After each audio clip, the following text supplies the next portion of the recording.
কল্যাণী বিশ্ববিদ্যালয়ের অন্তর্গত বিভিন্ন কলেজের বিভিন্ন প্রান্তে যে সমস্ত ছাত্রছাত্রী হিস্টোরি অনার্স নিয়ে 6 সেমিস্টারে পড়াশোনা করছো, তোমাদের জন্য এই ভিডিওটি অবশ্যই ভিডিওটি শেষ পর্যন্ত দেখবে, কোনো রকমের স্কিপ করবে না। তাহলে তোমাদের প্রয়োজনীয় ইনফরমেশান তোমরা জানতে পারবে না। তোমরা যদি নিজেরা উপকৃত হতে চাও তাহলে অবশ্যই ভিডিওটি না টেনে শেষ পর্যন্ত দেখবে, তবেই তোমরা সমস্ত বিষয় পরিষ্কারভাবে বুঝতে এবং জানতে পারবে। দেখো, 6 সেমিস্টার হিস্টোরি অনার্সের সিসি 13 পেপারের সাজেশন নিয়ে উপস্থিত হয়েছি। এই সাজেশনের প্রথমে তোমাদের সিলেবাসে যা রয়েছে সেটা দেওয়া রয়েছে, তারপরে তোমাদের সাজেশনের প্রশ্ন রয়েছে। সেই সাজেশনের প্রশ্নের পর তোমাদের প্রশ্ন এবং উত্তরের যে পিডিএফ কপি পর এটাই তোমাদের প্রশ্ন উত্তরের পিডিএফ কপি, সেটা দেওয়া রয়েছে। আর তোমরা যদি প্রশ্ন উত্তরের পিডিএফ কপি সংগ্রহ করতে চাও তাহলে নিচে দেওয়া হোয়াটসঅ্যাপ নাম্বারে যোগাযোগ করো। প্রয়োজনে ফোন করে কথা বলে নাও। ফোন করলে অবশ্যই সন্ধ্যের পর ফোন করবে, কারণ সেই সময় আমি ফ্রি থাকি, তোমাদের সঙ্গে আমি ফ্রিলি কথা বলতে পারবো। দিনের বেলায় আমি নানা ব্যস্ততার কারণে হয়তো তোমরা ফোন করলে ফোন রিসিভ করা সম্ভব হয়ে ওঠে না, বা তোমরা মেসেজ করলেও সবসময় সঙ্গে সঙ্গে মেসেজের রিপ্লাই দেওয়া সম্ভব হয় না। কিন্তু তোমরা কোনো রকমের চিন্তা করবে না, তোমরা ঠিক মেসেজের রিপ্লাই পেয়ে যাবে। হয়তো আধ ঘন্টা বা 1 ঘন্টা দেরি হতে পারে, কিন্তু মেসেজের রিপ্লাই তোমরা পেয়ে যাবে।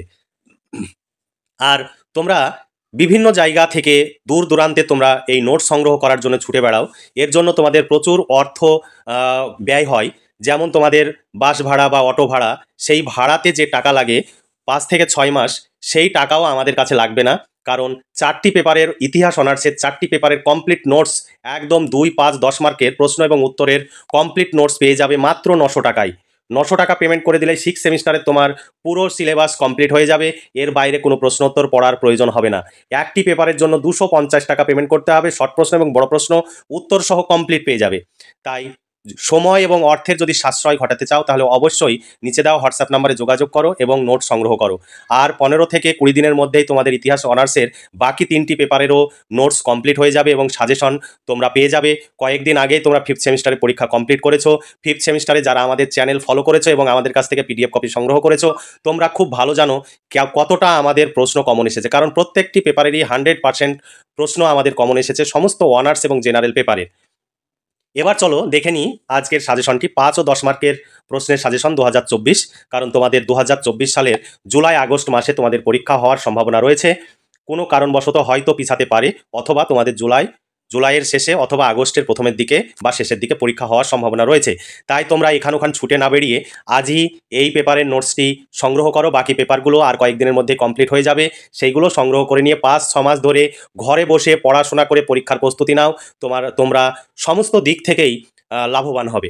আর আমাদের এই সমস্ত পিডিএফ কপি তৈরি করতে অনেক খরচ হয়, যে খরচের ন্যূনতম অংশ তোমাদের কাছ থেকে নিই, যাতে আমাদের খরচটা উঠে আসে।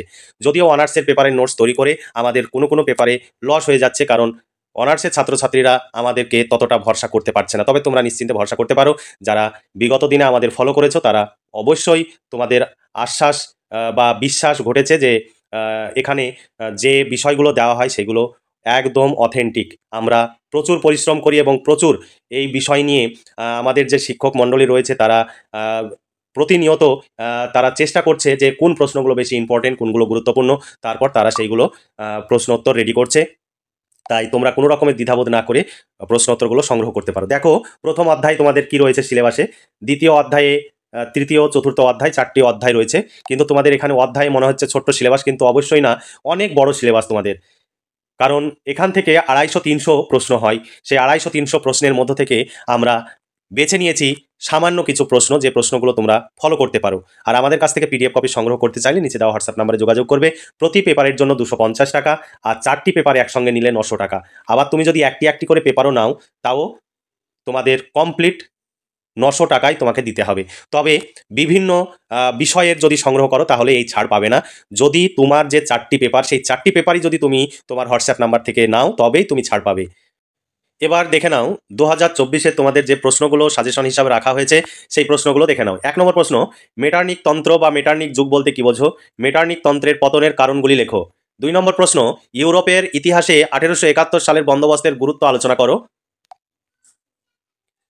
3 নম্বর প্রশ্ন, ইতালির ঐক্য আন্দোলনে তৃতীয় নেপোলিয়নের ভূমিকা সমালোচনা সহ সমীক্ষা করো। 4 নম্বর প্রশ্ন, 1870 থেকে 1914 খ্রিস্টাব্দ পর্যন্ত সময়কালে বিশ্বের ইতিহাসে সাম্রাজ্যবাদের যুগ হিসাবে পরিচিত কেন? এই প্রশ্নগুলো 5 অথবা 10 মার্ক হিসাবে আসতে পারে।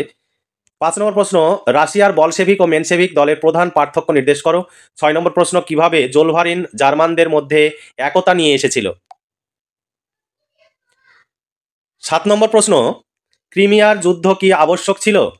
8 নম্বর প্রশ্ন, জার্মান সাম্রাজ্যের সংহতি সাধনে বিশ্বমার্কের কয়লা ও লৌহ নীতি কি ভূমিকা নিয়েছিল। এখানে একটি করে প্রশ্ন রয়েছে, কিন্তু পিডিএফ কপিতে 2টি 3টি 4টি করে অথবা দেওয়া রয়েছে, কারণ বিভিন্নভাবে তোমাদের ঘুরিয়ে প্রশ্ন আসে। তাই এখানে সমস্ত প্রশ্ন অথবা হিসাবে তুলে ধরলে প্রচুর সময় লেগে যাবে, যে ভিডিও সম্পূর্ণ দেখার মতো ধৈর্য তোমাদের থাকে না। তবুও আমি বলবো যে এই প্রশ্নগুলো তোমরা দেখতে পাচ্ছ, এই প্রশ্নগুলো তোমরা অবশ্যই ফলো করতে পারো, আর প্রয়োজন বোধ করলে তোমরা আমাদের কাছ থেকে পিডিএফ কপি সংগ্রহ করতে পারো। 9 নম্বর প্রশ্ন দেখো, সাম্রাজ্যবাদের উদ্ভব সম্পর্কে লেনিনের ধারণা ব্যাখ্যা করো। 10 নম্বর প্রশ্ন, পূর্বাঞ্চল সমস্যার উপর আলোকপাত করো। 11 নম্বর প্রশ্ন, 1830 থেকে 32 সালে বেলজিয়ামের স্বাধীনতা যুদ্ধকে তুমি কিভাবে ব্যাখ্যা করবে। আর নোট সংগ্রহ করলে সবসময় নিজের হোয়াটসঅ্যাপ নাম্বার থেকেই নোট সংগ্রহ করবে। তোমরা আলাদা অন্য কোনো জায়গা থেকে যদি নোট সংগ্রহ করো, কোনো সমস্যা হলে যদি বলো যে আপনাদের নোট সংগ্রহ করেছি, তাহলে কিন্তু কোনো রকমের সহযোগিতা পাবে না। যদি তুমি নিজের হোয়াটসঅ্যাপ নাম্বার থেকে নোট সংগ্রহ করো এবং তুমি সেই হোয়াটসঅ্যাপ নাম্বার থেকে মেসেজ করলে, তবেই সেই মেসেজে তুমি রিপ্লাই পাবে বা সেই সমস্যার সমাধান তুমি পেয়ে যাবে। আর যদি তুমি বাইরে থেকে নোট সংগ্রহ করো, তাহলে কোনো রকমের সহযোগিতা পাবে না।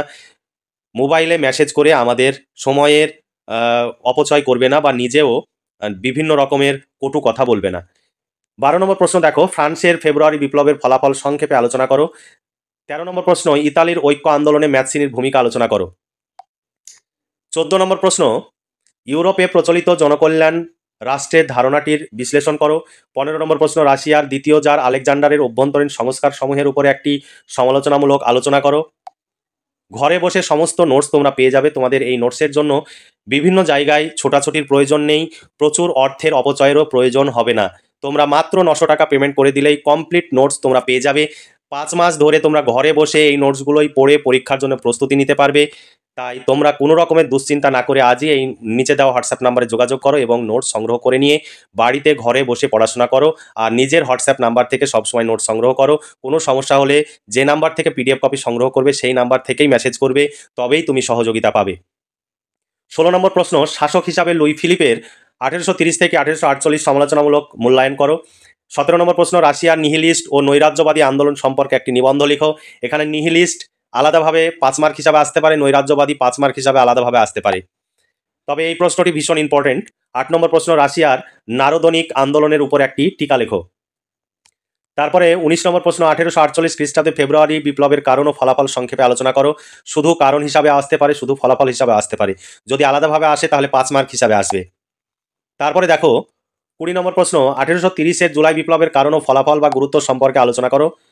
অথবা এই প্রশ্নটির আরেকটি অথবা রয়েছে, 1830-এর জুলাই বিপ্লবের কারণগুলি আলোচনা করো। এই বিপ্লব কি অবধারিত ছিল? ভীষণ ইম্পর্টেন্ট প্রশ্ন। তারপরে 21 নম্বর প্রশ্ন, কিভাবে ঊনবিংশ শতাব্দীর ইউরোপের জাতীয়তাবাদের বিকাশ ঘটেছিল। তারপরে 22 নম্বর প্রশ্ন, তৃতীয় নেপোলিয়নের অভ্যন্তরীণ ও বৈদেশিক নীতি সম্পর্কে আলোচনা করো। 23 নম্বর প্রশ্ন, ফ্রাঙ্কফুর্ট পার্লামেন্টের ব্যর্থতার কারণগুলি আলোচনা করো। তারপরে এটা ফ্রাঙ্কফুর্ট পার্লামেন্টের ব্যর্থতার কারণগুলি আলোচনা করো বা বিশ্লেষণ করো।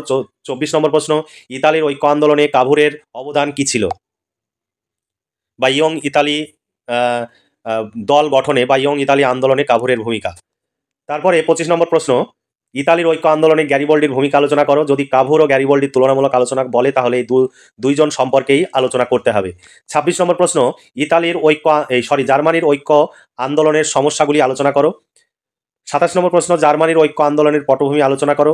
50 নম্বর 1850 খ্রিস্টাব্দ পর্যন্ত ঐক্য আন্দোলনের গতি প্রকৃতি বিশ্লেষণ করো। তারপরে 28 নম্বর প্রশ্ন, কল্পবাদী সমাজতান্ত্রিক বা ইউটোপিয়ান সমাজতন্ত্রের বা কাল্পনিক সমাজতন্ত্রের মৌলিক বৈশিষ্ট্যগুলি কী ছিল। 29 নম্বর প্রশ্ন, বৈজ্ঞানিক সমাজতান্ত্রিক তত্ত্বটি বিশ্লেষণ করো, অথবা মার্ক্সীয় সমাজতান্ত্রিক তত্ত্বের মৌলিক বৈশিষ্ট্যগুলি কী কী। 30 নম্বর প্রশ্ন, ইউরোপের রোমান্টিকতাবাদের উদ্ভবের ইতিহাস আলোচনা করো। এর দ্বারা কি জাতীয়তাবাদের বিকাশ ঘটেছিল। 30খানা এই প্রশ্ন। এরপরে আরও 3খানা প্রশ্ন আমরা রেখেছি, কারণ তোমাদের অনেক বড় সিলেবাস এবং প্রচুর প্রশ্ন হয়। তোমাদের 6 সেমিস্টারে অনেকভাবে ঘুরিয়ে প্রশ্ন আসে, তাই আমরা আরও কয়েকটি প্রশ্ন রেখেছি। এই প্রশ্ন কটিও তোমরা দেখবে। দেখো 31 নম্বর প্রশ্ন, গ্রিসের স্বাধীনতা যুদ্ধের পরিচয় দাও। 32 নম্বর প্রশ্ন, 1878 সালের বার্লিন চুক্তি বা বন্দোবস্তে কি নিকট প্রাচ্য বা পূর্বাঞ্চলীয় সমস্যার সমাধান করতে পেরেছিল? 33 নম্বর প্রশ্ন, উদ্বৃত্ত মূল্য তত্ত্ব বলতে কি বোঝো? আর 34 নম্বর প্রশ্ন, বিপ্লবের তত্ত্বটি ব্যাখ্যা করো। শেষে যে 4টি প্রশ্ন দেওয়া হয়েছে, এই 4টি প্রশ্ন বাড়তি প্রশ্ন। এই 4টি প্রশ্ন তোমরা পারলে অবশ্যই দেখে রাখবে, তবে প্রচুর সময় রয়েছে। এই সময়ের মধ্যে তোমরা এই 34খানা প্রশ্ন অবশ্যই ভালো করে দেখবে।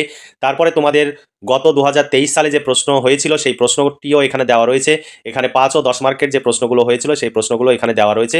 তারপরে সাজেশন অনুযায়ী প্রশ্নোত্তর রয়েছে। তোমরা কখনোই বলবে না 2023 সালের এই প্রশ্নগুলোর উত্তর কোথায়, কারণ যেগুলো প্রয়োজন সেগুলো আমরা উত্তরে রেখেছি। তাছাড়া যেগুলো প্রয়োজন নেই সেগুলো শুধু 2023 সালে কি প্রশ্ন পড়েছে সেটি তোমাদের সামনে তুলে ধরার জন্য সেই প্রশ্নটি তোমাদের পিডিএফ কপিতে আমি তুলে দেওয়া হয়েছে। তাছাড়া এই প্রশ্নগুলোর উত্তর কিন্তু পিডিএফ কপিতে নেই, কারণ তোমাদের 2024 সালে পরীক্ষা হবে, 2023 সালের প্রশ্ন এটি। তা সত্ত্বেও 2-3টি প্রশ্ন আমরা রেখেছি পিডিএফ কপিতে, কারণ সেগুলো রিপিট হওয়ার সম্ভাবনা রয়েছে। তাই এই প্রশ্নগুলো তোমরা পড়বে। পরবর্তীতে তোমরা একাধিক প্রশ্ন কখনোই চাইবে না, কারণ পিডিএফ কপিতে যে প্রশ্নগুলো রয়েছে সেগুলো আমরা বিবেচনা করে এই প্রশ্নগুলো রেখেছি। তোমরা এই প্রশ্নগুলো পড়বে। আর তোমরা একাধিক প্রশ্ন কখনোই লিখে পাঠাবে না যে এই প্রশ্নের উত্তর দিন, বা পিডিএফ কপিতে যে প্রশ্নের উত্তর আছে কখনোই বলবে না যে এই প্রশ্নের উত্তরটা খুঁজে দিন। এই রকম কখনো আমাদের বলবে না, কারণ আমাদের অত সময় নেই। তোমরা দেখতে পাচ্ছ পিডিএফ কপি এখানে একাধিক অথবা দেওয়া রয়েছে এবং বিভিন্নভাবে প্রশ্ন রয়েছে। আর উত্তরগুলো কিভাবে লেখা রয়েছে তোমরা দেখতে পাচ্ছ, সুন্দর করে টু দ্য পয়েন্ট লেখা রয়েছে। তোমরা এই প্রশ্নগুলো এইভাবে যদি পড়ো তোমাদের মনে রাখতে সুবিধা হবে। তুমি পয়েন্ট লিখবে কি লিখবে না সেটা তোমার ব্যক্তিগত ব্যাপার। পয়েন্ট অনেকে বলে অনার্সে পয়েন্ট লিখতে হয় না, কিন্তু পয়েন্ট যদি তুমি লিখো তাহলে কোনো সমস্যা নেই। পয়েন্ট লিখলে তোমার পড়তে সুবিধা হবে, যারা খাতা কাটবে তাদেরও খাতাটি দেখতে সুবিধা হবে, কারণ কোনো টিচারেরই পক্ষে সম্ভব নয় তুমি যে নোটস লিখেছো সেই নোটসটা পড়ে দেখার। তাই যদি পয়েন্ট আকারে লিখো তাহলে অতি সহজে বুঝে যাবে, যে পরীক্ষক তোমার খাতা কাটছে সে বুঝে যাবে যে তুমি কেমন লিখেছো। তাই তোমরা চাইলে পয়েন্ট লিখতে পারো, আবার তোমরা যদি ভাবো আমি পয়েন্ট লিখবো না সেটা তোমার ব্যক্তিগত ব্যাপার।